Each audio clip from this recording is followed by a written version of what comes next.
സംഗതി clean clean. ഒരു കുഞ്ഞു പോലും കണ്ടിട്ടില്ല. പോലീസ് ജീപ്പ് പലവട്ടം പാഞ്ഞു പോയതാ. ഒരു പ്രാവശ്യം ഞാൻ ശരിക്കും പേടിച്ചു. ഭാഗ്യത്തിന് കണ്ടില്ല. 20 വർഷത്തിന് ശേഷം ഒരു മഹാസംഭവം നടക്കാൻ പോവുകയാണ്. നാളത്തെ പ്രഭാതം കണ്ണു തുറക്കുന്നത് പുതിയൊരു വാർത്തയുമായിട്ടായിരിക്കും.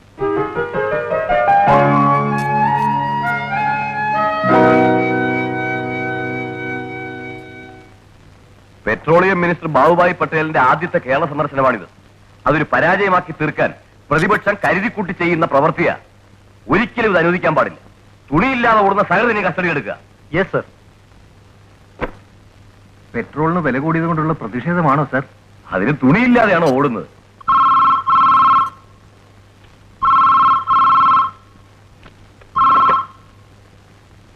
Hello, good morning. Principal here. സ്പീക്കിങ്ങോ? ലോ കോളേജ് സ്റ്റുഡൻസോ? നോ, അങ്ങനെയൊന്നും ഉണ്ടാവില്ലല്ലോ. അങ്ങനെ ഉണ്ടാവില്ലെന്നോ? അപ്പൊ 20 വർഷം മുമ്പ് ഉണ്ടായതോ? അല്ല, അത് സാറിനോട് ആരാ പറഞ്ഞേ? നിങ്ങൾ ഹെലികോപ്റ്ററിലാണോ കോളേജിലേക്ക് വരുന്നത്? റോഡ് മുഴുവൻ എഴുതി വെച്ചിരിക്കുന്ന കണ്ടില്ലേ? ഒരു കാര്യം ഞാൻ പറഞ്ഞേക്കാം. പെട്രോളിയം മിനിസ്റ്റർ കൃത്യം 10 മണിക്ക് ഇവിടെ എത്തും. അതുകൊണ്ട് കുഴപ്പമില്ല സാർ. മന്ത്രിമാരൊക്കെ രാവിലെ 10 മണിക്കെന്ന് പറഞ്ഞാൽ രാത്രി 10 മണിക്കാണല്ലോ സാധാരണ എത്താറ് പതിവ്. അപ്പോഴേക്ക് സ്പീക്കിംഗ് നടത്തി അവരൊക്കെ വീട്ടിലെത്തിയിരിക്കും. അപ്പൊ നിങ്ങളാണല്ലേ കുട്ടികളെ കൊണ്ട് ഇതൊക്കെ ചെയ്യുന്നത്? അല്ല സാർ, ഞാൻ... വേണ്ട, താൻ ഒന്നും പറയണ്ട. എല്ലാവരുടെയും ഞാൻ പിടിച്ചാത്താക്കും.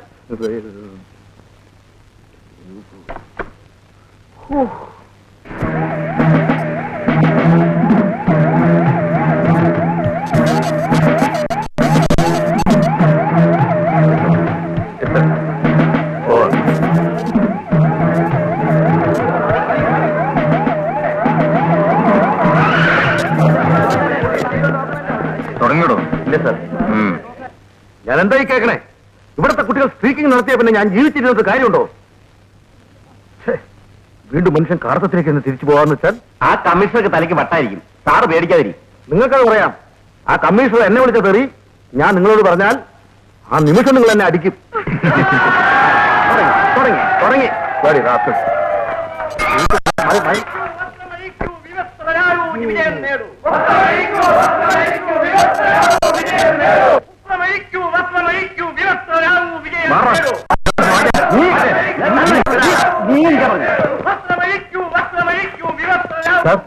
അവർ ഗേറ്റിലൂടെ പുറത്തേക്ക് ഇറങ്ങുന്നുണ്ട്.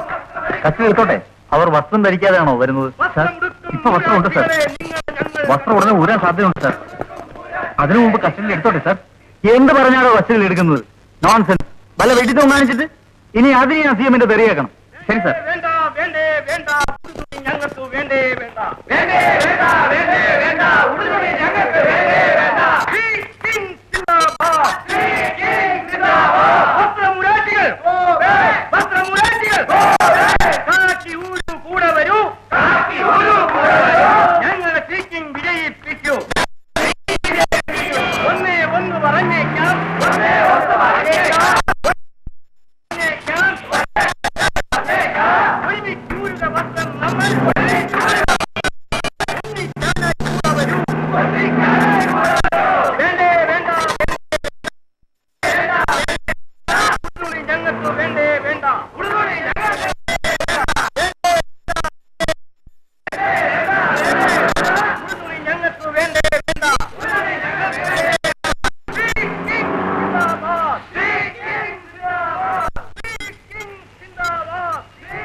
നിങ്ങളെന്താണ് നിൽക്കുന്നത്? പൂരം കാണാൻ?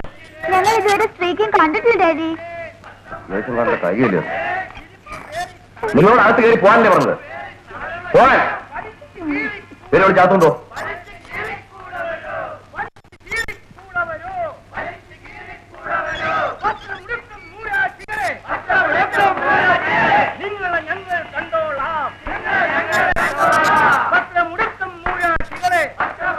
ഇതെന്താ സ്പീക്കിംഗ് പറഞ്ഞിട്ട് എല്ലാവരും കൂടെ കൊച്ചു വർത്താനം വഴി നടക്കണത്? എടാ മക്കളെ, തുണി അഴിക്കണമെങ്കിൽ വേഗം അഴിക്കും. കുറെ നേരമായി വെയിൽ കൊണ്ടിരിക്കണം.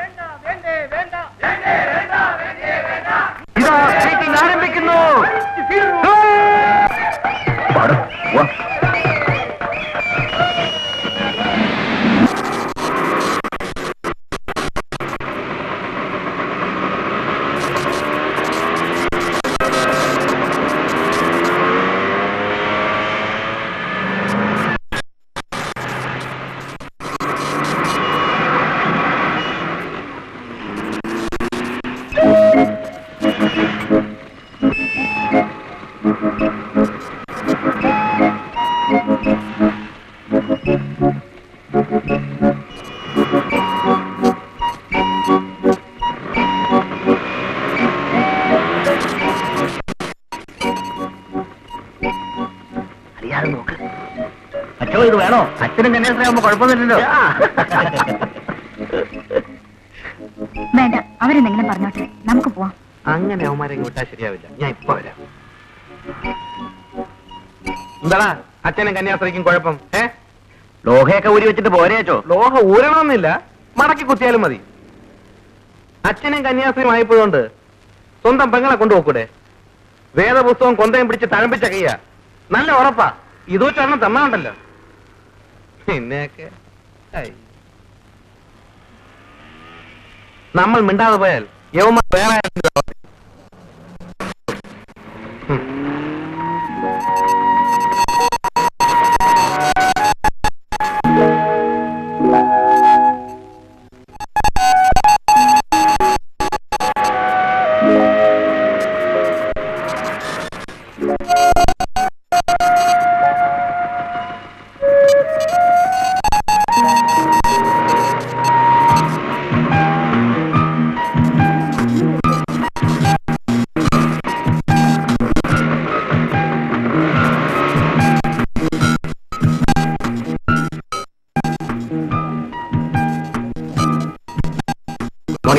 Good morning.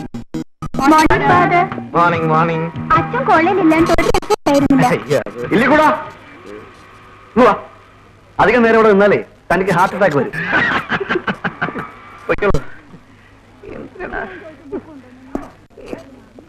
ഇല്ലിക്കൂടം വെള്ളം എടുപ്പിട്ടാലും കളർ കണ്ട് അവിടുന്ന് പോരില്ല. കർത്താവേ, ഇവർ ചെയ്യുന്ന എന്താണെന്ന് ഇവരറിയുന്നു. ഇവരോട് ഒരിക്കലും പൊറുക്കരുത്.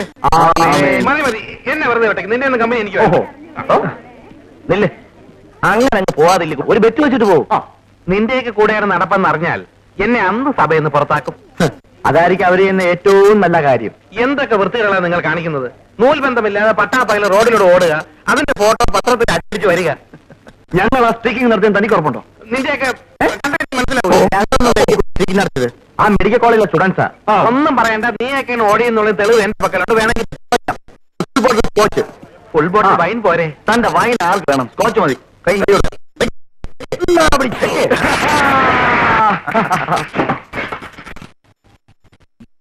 കോച്ച് എന്ന് പറഞ്ഞത് ഇല്ലിക്കൂടം വെള്ളമടിക്കില്ലാന്ന് നമുക്കറിഞ്ഞൂടെ?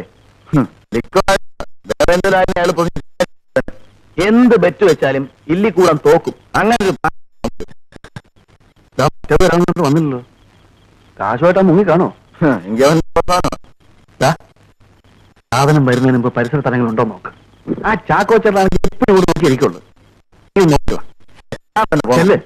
കുറച്ച് നോക്കിട്ടോടാ. ഞാൻ പോയെന്ന് വെച്ച് പറവടടിച്ച് തീർത്തുള്ളായിരുന്നു.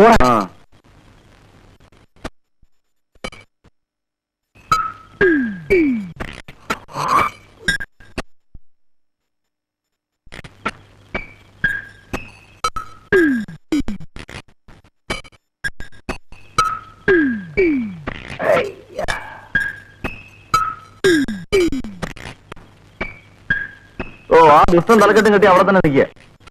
നമ്മൾ കൊണ്ടാ പോവും. ഈയാടെ കാവലം നിർത്തണം. നീ ചെന്ന് അയാളെ ഒതുക്ക്. നീ എങ്ങനെങ്കിലും ഒന്ന് പറഞ്ഞു ഒതുക്ക്. നിനക്ക് എന്നോട് നാക്കുള്ളൂ. ഒരുപാട് പൊക്കല്ലേ. ഞാനങ്ങ് ഇറങ്ങിയ സ്ഥലം കാലിയാക്ക പോലെ ഒരു വെളുത്ത ഉടുപ്പൊക്കെ ഇട്ട് ആ ആൾക്കാരെ കുത്തിയിരിക്കും. ഇതൊക്കെ ഞങ്ങളെ പോലുള്ള ആണുങ്ങൾക്ക് പറഞ്ഞിട്ടുള്ള. Good night. ആ എളുപ്പത്തിൽ നീ സോഡ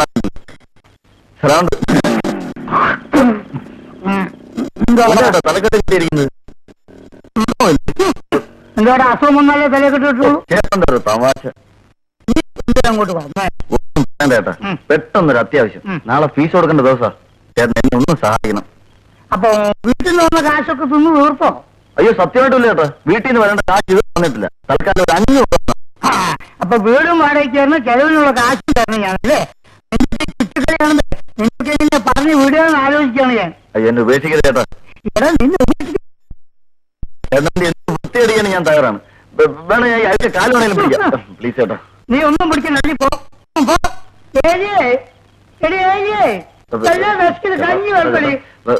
അങ്ങനെയാണ് ഞാൻ ചേട്ടത്തെ കൊണ്ട് പറയിപ്പിക്കല്ലോ. ചേർത്തി എന്താണ് എന്റെ അമ്മായി അമ്മയോ? അത് അറിയിപ്പോ